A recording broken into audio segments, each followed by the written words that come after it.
कच्चा आम लगता है तो वो हरा होता है, फिर बाद में पीला हो जाता है, तो पीला वर्ण बाद में आए ना। अब गाय का बच्चा उत्पन्न होता है तो पहले उसमें गोत्व नहीं होता और फिर बाद में गोत्व का संयोग हो जाता हो, ऐसा है क्या? नहीं ना। गोत्व तो जन्म के साथ ही है, पश्चात संयोग नहीं है उसका। तो नित्यत्वेन संयोग निरासः। आप जब तक 12th में पढ़ रहे थे तब तक आपको जो है वो जो भी आपकी डिग्री का ना जो स्नातिका उपाधि है वो नहीं होती ना, उसका पश्चात संयोग होता है उस उपाधि का। जो कोई भी ये पढ़ लेता है फिर उसके साथ संयोग होता है उस उपाधि का कि स्नातिका, परास्नातिका आदि। पहले से तो नहीं होता ना। और जब हम जाति को नित्य बता रहे हैं तो इसका मतलब इसका बाद में संयोग नहीं होता है, ये जन्म के साथ ही होती है। जाति जन्म के साथ ही होती है, जैसे मनुष्यत्व जाति, और इसी से होता है कि जाति को बदल नहीं सकते। महर्षि दयानंद जी ने जाति की परिभाषा ही यही की है कि जो जन्म से ही प्राप्त होती है वही जाति है। तो मनुष्यत्व जाति है, पर पशुत्व जाति है, गोत्व जाति है, अश्वत्व जाति है, और ये नित्य है। नित्य है तो इसका ऐसा कहने से इसके संयोग का निराश कर रहे हैं कि इसका बाद में संयोग होता है, ऐसा नहीं है, ये जन्म से ही होता है। जन्मना सह संभूता भवति जाति। सम्यक। नित्यत्वेन संयोग निरासः। एकत्वेन प्रत्यभिज्ञा प्रत्यक्ष रूपं प्रमाणं दर्शितम्। एकत्वेन प्रत्यभिज्ञा प्रत्यक्ष रूपं प्रमाणं दर्शितम्। एकत्व के द्वारा प्रत्यभिज्ञा प्रत्यक्ष रूप प्रमाण को आचार्य ने दिखाया है। प्रत्यभिज्ञा प्रत्यक्ष प्रमाण को दिखाया है। प्रत्यभिज्ञा कहते हैं पहचान को। यदि जो सारी की सारी गो व्यक्तियां हैं संसार में, यदि उनमें गोत्र रूप जाति ना हो तो एक गाय को देखने के बाद हम दूसरी गाय को गाय के रूप में नहीं पहचान सकेंगे। उसके लिए हमें दोबारा फिर बताना पड़ेगा कि ये भी गाय है, क्योंकि गोत्र रूप सामान्य वहाँ उपस्थित होता है, इसलिए हम पहचान कर पाते हैं। ठीक है। और वो जो एक गाय हमें दिखाई गई है, यदि उसमें वो जो सामान्य है वो ना वर्तमान रहे, परिवर्तन होता ही रहता है बाह्य संरचना में, तो यदि जो गोत्र रूप सामान्य है वो ना वर्तमान हो उसमें, तो फिर जब उसको भी, उसी गाय को भी हम जब दोबारा देखेंगे तो पहचान नहीं सकेंगे। तो ये जो प्रत्यभिज्ञा होती है वो जाति के कारण से होती है। एकत्वेन प्रत्यभिज्ञा प्रत्यक्ष रूपं प्रमाणं दर्शितम्।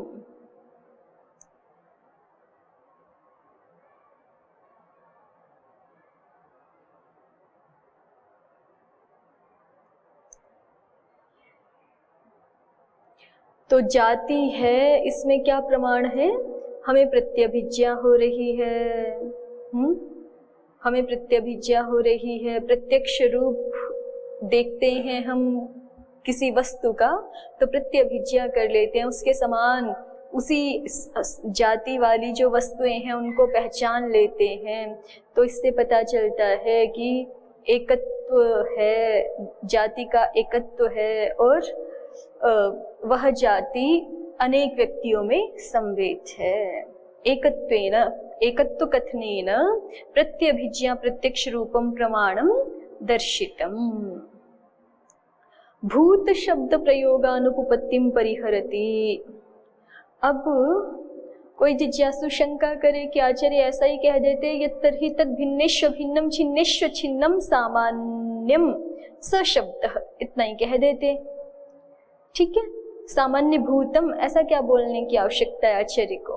भूत शब्द का प्रयोग उत्पन्न नहीं हो पा रहा, ऐसा जिज्ञासु प्रश्न करता है, तो उसका उत्तर दे रहे हैं, भूत शब्द प्रयोगानुपपत्तिम परिहरति। भूत शब्द के प्रयोग की जो अनुपपत्ति प्राप्त हो रही है, अर्थात असिद्धि प्राप्त हो रही है, उसकी जो अयुक्तता ठहर रही है, भूत शब्द प्रयोग की जो अयुक्तता ठहर रही है, उसको परिहार करते हैं, उसका समाधान करते हैं। सत्ताख्यम इति, अनुपपत्ति दोष को हटाते हैं, ठीक है। अनुपपत्तिम परिहरति, अनुपपत्ति दोष को हटाते। सत्ताख्यम महासामान्यम गोत्वादेः सामान्य विशेषस्य उपमानम निर्दिष्टम, ऐसा कह करके। एवं ही वृक्षवद आम्रः इत्यादि आपत्तेः। अब कोई कहेगा कि सत्ताख्यम महासामान्यम गोत्वादेः सामान्य विशेषस्य उपमानम निर्दिष्टम। प्रदीपकार ने तो क्या समाधान कर दिया है कि सत्ता नामक एक महासामान्य है और गोत्वादि सामान्य विशेष को उसके उपमान के रूप में आचार्य ने निर्दिष्ट किया है। उपमान होते हैं ना, जैसे चंद्रमुख का उपमान बनता है काव्य में, चंद्र जैसा मुख, कमल पत्र जैसे नयन, तो कमल पत्र जो है वो उपमान बन जाता है नयन के लिए। तो वैसे ही सामान्य माने महासामान्य, उसको किसका उपमान बना रहे हैं? गोत्वादि सामान्य विशेष का उपमान बना रहे हैं। तभी तो कहा है ना कि महासामान्य के जैसा ही कौन है? गोत्वादि सामान्य विशेष भी है। यही तो व्याख्या की है प्रदीपकार ने। तो इस व्याख्या में अब कोई व्यक्ति दोष दिखा रहा है, आगे देखिए। एवं ही वृक्षवद आम्रः इत्यादि आपत्तेः, कि अगर आप ऐसा करोगे ना, ये वाला उपमान दिखाओगे कि गोत्वादि कैसे हैं, तो सत्ता जैसे हैं। सत्ता माने महासामान्य, और आपने व्याख्या क्या की है? सत्ता के समान गोत्वादि। तो फिर उसमें कह रहे हैं कि फिर तो इस तरह से यदि प्रयोग करोगे तो ये भी पाएगा वृक्षवद आम्रः। कोई किसी को आम को बताना है तो वो उपमान देगा। उपमा क्या देगा? वृक्ष के जैसा आम होता है। आम्र कैसा है? तो वो भी वृक्ष के जैसा है।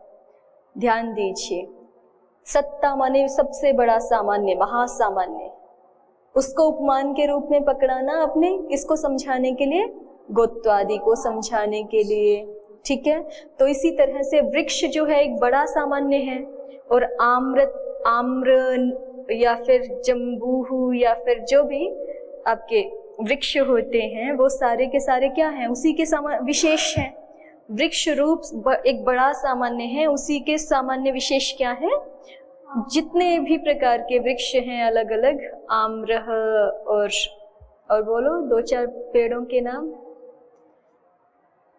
निग्रोधः, ठीक है, तो अश्वत्थः। इस तरह से जो भी वृक्ष होंगे ना, वो सारे के सारे वृक्षवद आम्रः इस श्रेणी में आ जाएंगे। जिज्ञासु ये दोष दिखा रहा है कि अगर आप ये कह सकते हो कि सामान्यम इव गोत्तम, ठीक है, सामान्यवद गोत्तम, ऐसा ही तो अर्थ किया ना आपने, सामान्य भूतम गोत्तम। सामान्य भूतम का अर्थ क्या कर दिया? सामान्यम इव यद गोत्तम। तो इसी तरह से तो फिर क्या भी प्रयोग पाएगा? वृक्षवद आम्रः, जबकि ऐसा प्रयोग तो लोक में नहीं होता है। वृक्षवद आम्रः ऐसा कौन बताता है? तो एवं ही वृक्षवद आम्रः इत्यादि आपत्तेः, ठीक है। ये जिज्ञासु दोष दे रहा है कि एवं ही वृक्षवद आम्रः इत्यादि आपत्तेः सामान्य श्रुतेः सर्वसामान्य विषयत्वेन प्रवृत्तायाः संकोचे कारणाभावाच्च उपमा कथनस्य प्रकृते अनुपयोगाच्च अध्याहारे गौरवाच्च नेदं युक्तम्। जिज्ञासु ने यहाँ तक जाकर के अपनी बात पूरी की है। माने प्रदीपकार ने जो व्याख्यान किया है ना सामान्य भूतम शब्द का, उसको ठीक नहीं मान रहे जिज्ञासु। सामान्य भूतम का अर्थ क्या किया था उन्होंने? भूत शब्द को उपमा अर्थ में मान करके सामान्यम इव ऐसा अर्थ किया है प्रदीपकार ने। सामान्यम इव को और खोल के बताएंगे तो क्या हो गया? महासामान्य के तुल्य गोत्व आदि हैं, ठीक है। तो सामान्य भूतम का अर्थ पूरा हुआ था वहां पे सामान्यवद गोत्तम, ठीक है ना, सामान्यवद गोत्तम ऐसा अर्थ किया था। सामान्यवत गोत्वम बोल रहे हैं तो गोत्व शब्द जो कह रहे हैं वो विशेष हो गया ना। सामान्यवत, वत तुल्य अर्थ में है, तो सामान्य के समान गोत्व है। अर्थात महासामान्य जो सत्ता है उसके समान ही गोत्वादि सामान्य विशेष भी हैं। नहीं आया स्पष्ट? सामान्य विशेष नहीं समझ। सामान्य विशेष माने जैसे गोत्व है, अश्वत्व है, पुरुषत्व है, उसमें सामान्य धर्म भी रह रहा है ना। गोत्व में सामान्य क्या है? सैकड़ों गायों में वही गोत्व है, तो सब में सामान्य हो गया कि नहीं? और वो विशेष भी है। किस दृष्टि से विशेष है? अश्वों की दृष्टि से गोत्व विशेष है, अश्वों में तो नहीं है, पुरुषों में तो नहीं है।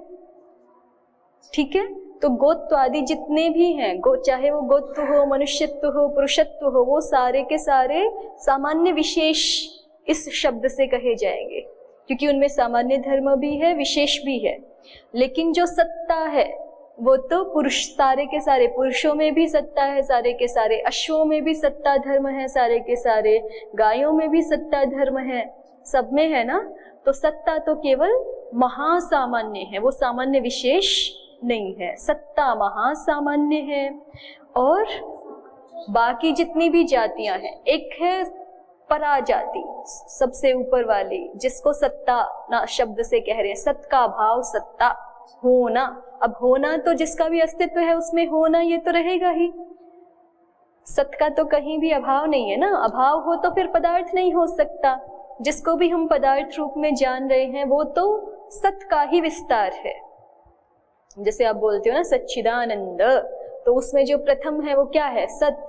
ठीक है, वो सत सभी में है। जो भी पदार्थ है संसार में वो सत तत्व सब जगह है। इसलिए सत्ता तो सारे के सारे पदार्थों की है ही। इसी सत्ता को महासामान्य ऐसा कहा जाता है। ठीक है, लेकिन पुरुषत्व सभी पदार्थों में नहीं है, किन्हीं विशिष्ट पदार्थों में ही पुरुषत्व है। गायों में, अश्वों में, पक्षियों में नहीं है ना पुरुषत्व। ठीक है, इसी तरह से पक्षित्व जो है वो पक्षियों में है, पशुओं में तो नहीं है, मनुष्यों में तो नहीं है। पक्षियों को यहाँ सामान्य सत्ता ले लेंगे, पक्षियों को सामान्य सत्ता, और जो अश्व आदि को लेंगे वो विशेष, सामान्य विशेष लेंगे।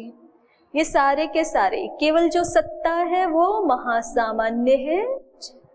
ठीक, और उसके अतिरिक्त जितने भी हैं, चाहे वो मनुष्यत्व, उसके अतिरिक्त जितनी भी जातियां हैं, मनुष्यत्व जाति हो, पशुत्व जाति हो, अश्वत्व हो, गोत्व हो, मृगत्व हो, शकुनित्व हो, कुछ भी हो, वो सारे के सारे सामान्य और विशेष दोनों हैं उनमें। क्योंकि वो किन्हीं एक समूह में सामान्य भी है, लेकिन वो उस समूह को दूसरे समूहों से अलग भी करते हैं, इसलिए उसमें विशेष भी है।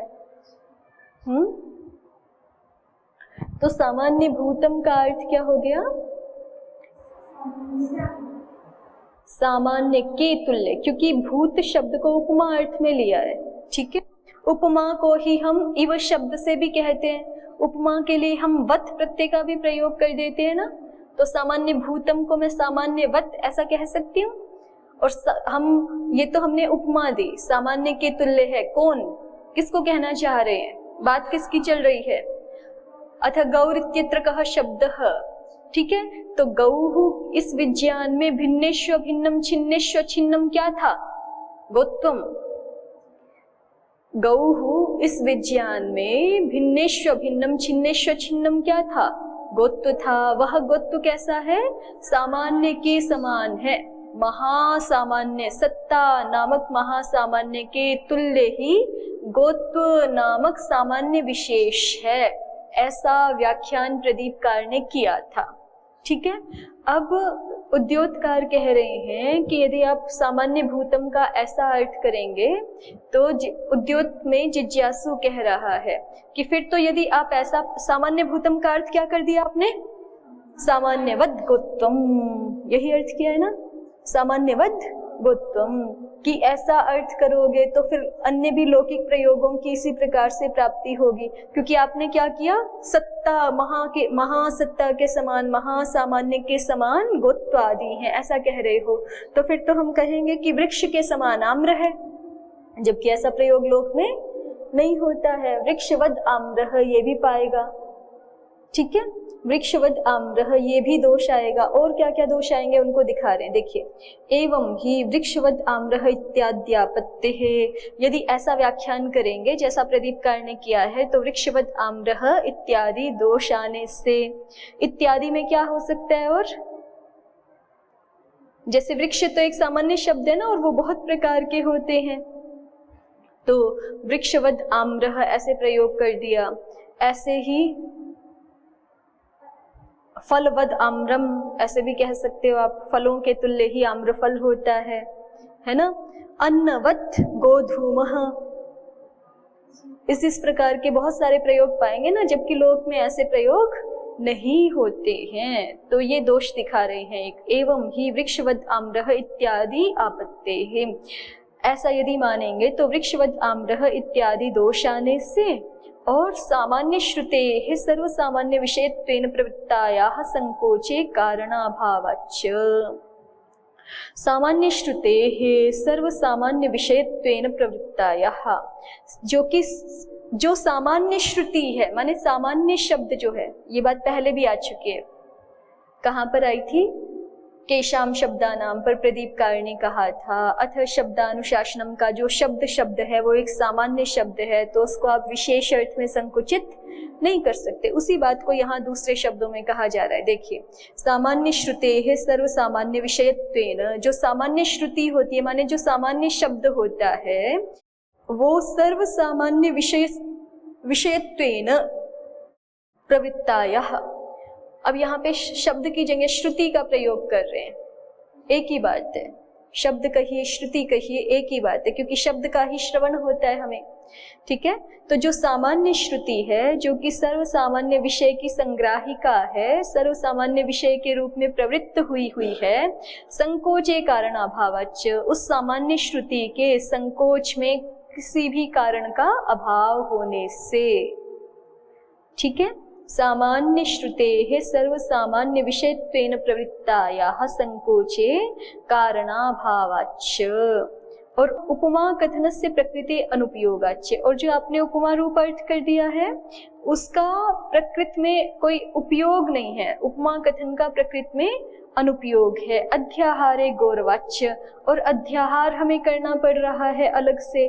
सामान्यम इव गोत्वम, भूत शब्द तो उपमा अर्थ में ले लिया, फिर हमें अलग से जो है वो, देखिए दो बात। पहली बात आपको समझ में आई कि यदि हम सामान्य भूतम का अर्थ सामान्यम इव कर देंगे तो समस्या क्या हो जाएगी फिर, कि इसका अर्थ हो जाएगा सामान्यवद गोत्वम। ठीक है, अब देखिए सामान्य भूतम तो यहाँ पढ़ा है, चलो भूत को आपने उपमा अर्थ में मान लिया, इसलिए सामान्य भूतम का अर्थ हो गया सामान्यवत, लेकिन गोत्वम कहाँ से लाए आप? उसका तो आपको अध्याहार करना पड़ा। ठीक है ना, तो एक दोष तो ये हुआ कि वृक्ष सामान्यवद गोत्वम ये अर्थ करेंगे यदि सामान्य भूतम का, तो वृक्षवद आम्रः ये प्रयोग पाएंगे, इस प्रकार के प्रयोग पाने लगेंगे जो कि दोषयुक्त है। दूसरी बात कि यहाँ पे सामान्य, इस वाक्य में यत्तर्हि तद भिन्नेष्व भिन्नम छिन्नेष्व छिन्नम सामान्य भूतम, इस वाक्य में ये जो सामान्य है ना, तो जैसे वहां शब्द ये पद सामान्य था, तो उससे सारे शब्द संग्रहित हो रहे थे ना, आना चाह रहे थे सारे शब्द, चाहे वो व्यक्त शब्द हो, अव्यक्त शब्द हो, यंत्रों के शब्द हो, सब आ रहे थे। इसी तरह से कह रहे हैं कि यहाँ इस सामान्य शब्द का प्रयोग किया गया है, इस सामान्य शब्द का प्रयोग किया गया है, तो इससे सारे आने चाहिए।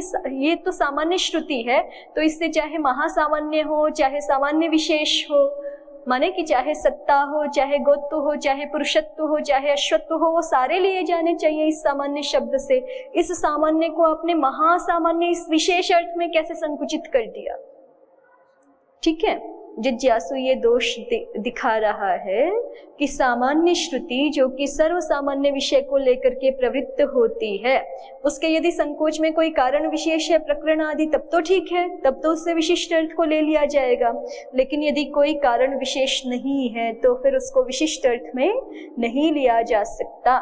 अर्थात आपने सामान्य भूतम इस यहाँ पर इस वाक्य में यत्तर्हि तत् भिन्नेष्व भिन्नम छिन्नेष्व छिन्नम सामान्य भूतम स शब्दः, इस वाक्य में इस सामान्य श्रुति को विशिष्ट अर्थ में कैसे ले लिया, महासामान्य रूप विशिष्ट अर्थ में कैसे ले लिया। सामान्य का अर्थ महासामान्य कर दिया है ना, तो महासामान्य रूप विशिष्ट अर्थ आपने कैसे ले लिया बिना किसी कारण के। ठीक है, ये दूसरा दोष दिखा रहे हैं। तीसरा, उपमा कथनस्य प्रकृते अनुपयोगाच्च, उपमा कथन भी प्रकृत में, प्रकृत प्रसंग में उपयुक्त नहीं है, उसका कोई उपयोग नहीं है, ये बताने की कोई आवश्यकता नहीं है। ये बताने से क्या लाभ हुआ बताओ, कि महासामान्य के समान ही जो है वो गोत्वादि है, ऐसा बताने से कोई विशेष लाभ हुआ हो ऐसा तो प्रतीत नहीं हो रहा है। ठीक है, तो इसलिए जिज्ञासु कह रहा है कि उपमा कथन से प्रकृति अनुपयोगाच्च, उपमा कथन प्रकृति में अनुपयुक्त है, इसलिए हमें भूत शब्द का इव अर्थ लेने की आवश्यकता नहीं है। और अध्याहारे गौरवाच्य, जब सामान्य भूतम, देखिए सामान्य का अर्थ आपने महासामान्य भूत को इवार्थ में ले लिया तो गौतम को अलग से अध्याहृत करना पड़ा आपको। ठीक है, और इसी सामान्य से ये सामान्य शब्द यदि सारे सामान्य रूप से प्रवृत्त हुआ है तो ये अपने आप ही प्रकरण से किसको बता देता, गौतम को ही बताता सीधे सीधे।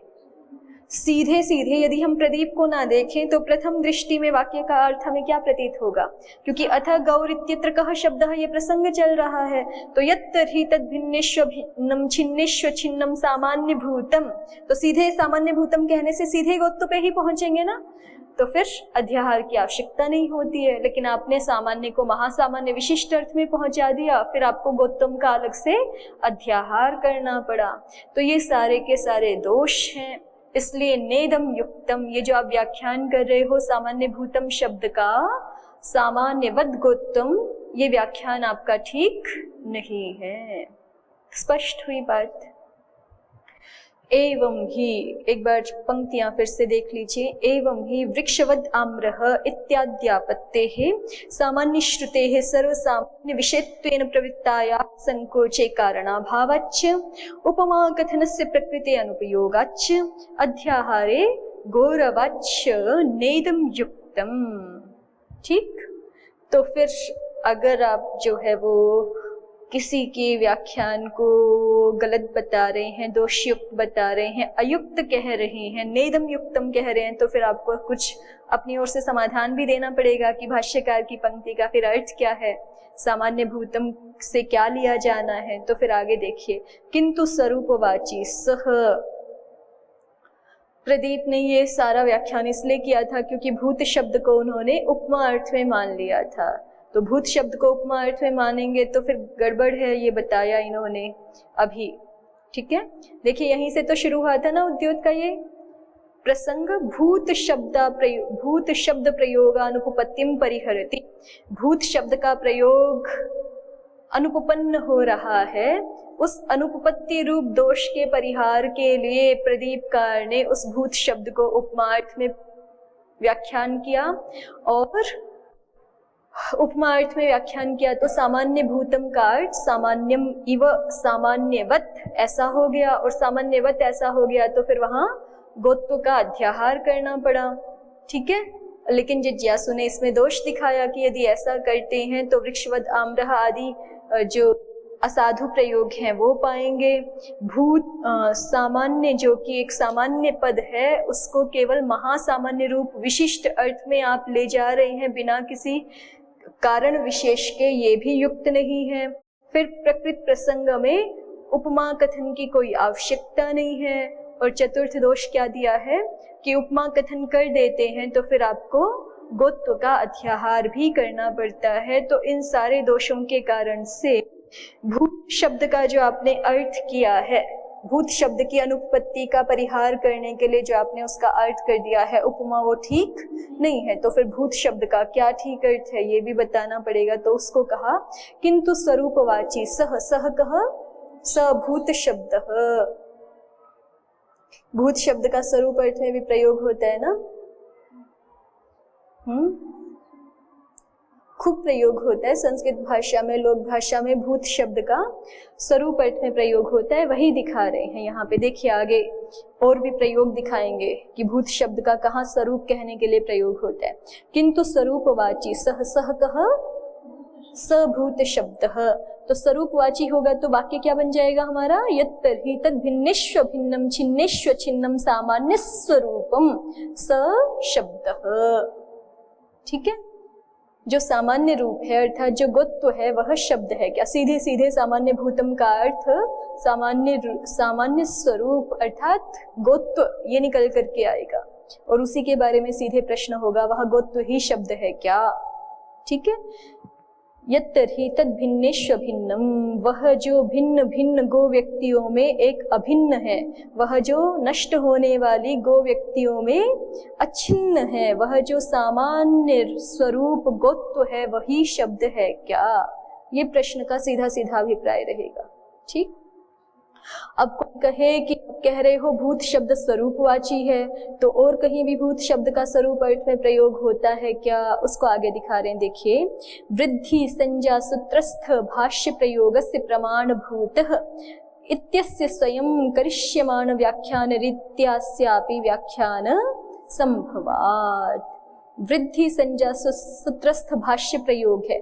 अब यहाँ पे उद्योग जो है भाष्य का भी नहीं व्याख्यान कर रहे, भाष्य को भी नहीं प्रमाण रूप में उद्धृत कर रहे हैं, भाष्य का जो प्रदीपकार ने व्याख्यान किया है ना उसी को उद्धृत कर रहे हैं कि वृद्धि संज्ञा का सूत्र कौन सा है, वृद्धिरादैच। उस पे एक प्रयोग आया है प्रमाणभूतः आचार्यः ऐसा करके। प्रमाणभूतः आचार्य तो महाभाष्यकार का ही प्रयोग है, लेकिन उसका व्याख्यान प्रदीप ने प्रमाण स्वरूपः इस रीति से किया है। तो उद्योतकारी ये कह रहे हैं कि जैसे वहां प्रमाणभूतः का अर्थ किया है जिस रीति से, उसी रीति का प्रयोग यहाँ भी कर सकते हैं।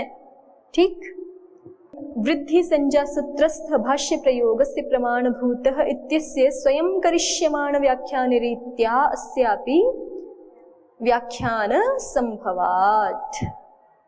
वैसे ये हमने देखा नहीं है लेकिन देख सकते हैं, ढूंढो वृद्धि संज्ञा सूत्र पर प्रमाणभूतः आचार्य, लो यही निकला है सीधे 160 पृष्ठ पर दूसरे कॉलम में देखिए, न यथा लोके तथा व्याकरणे प्रमाणभूतः आचार्यो दर्भ पवित्र पाणिः शुचावकाशे प्राङ्मुख उपविश्य महता प्रयत्नेन सूत्राणि प्रणयते स्म, तत्र शक्यं वर्णेनापि अनर्थकेन भवितुं किं पुनर्इयता सूत्रेण। जैसा लोक में होता है वैसा व्याकरण में नहीं होता कि लोक में तो जो है वो कोई शब्द अनर्थक हो जाते हो, कोई वर्ण अनर्थक हो जाते हो, ऐसे व्याकरण शास्त्र में नहीं हो सकता। क्यों? प्रमाणभूतः आचार्य, आचार्य प्रमाण स्वरूप हैं। अब प्रदीप ने इसका अर्थ देखिए क्या किया है, प्रमाणभूतः अर्थात प्रामाण्यम प्राप्त, प्रामाणिकता को प्राप्त, भू प्राप्त। भूतः का अर्थ प्राप्त कैसे कर दिया, तो भू प्राप्तावात्मनेपदी चुरादि में धातु पढ़ी हुई है ना एक आपकी, एक तो भू सत्तायाम प्रारंभ में ही है भ्वादि में, और एक चुरादि में भी है भू प्राप्तावात्मनेपदी। भू प्राप्तौ इत्यस्य आधृषाद्वा इति निज भाव पक्षे रूपम।